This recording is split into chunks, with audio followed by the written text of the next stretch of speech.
একদিন ছোট্ট নিলয় বাগানে খেলছিল। হঠাৎ মাটির নিচ থেকে কিছু ঝকঝক করতে দেখা গেল। কৌতূহলে নিলয় মাটি খুঁড়ে বের করল একটি স্বর্ণের গোলক। গোলকটা খুব মিষ্টি করে আলো ছড়াচ্ছিল।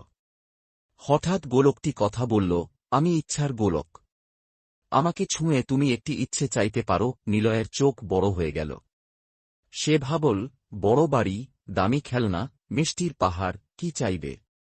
কিন্তু পরে মনে পড়ল, তার বন্ধুরা সবাই খেলার মাঠ না থাকায় খেলতে পারে না। নিলয় বলল, আমি চাই আমাদের গ্রামের সব বাচ্চাদের জন্য বড় সুন্দর একটা খেলার মাঠ হোক। স্বর্ণ গোলক চকচক করে উঠল, তারপর উধাও হয়ে গেল।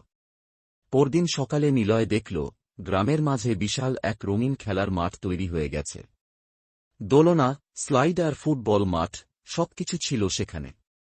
সব বাচ্চারা নিলয়কে জড়িয়ে ধরল।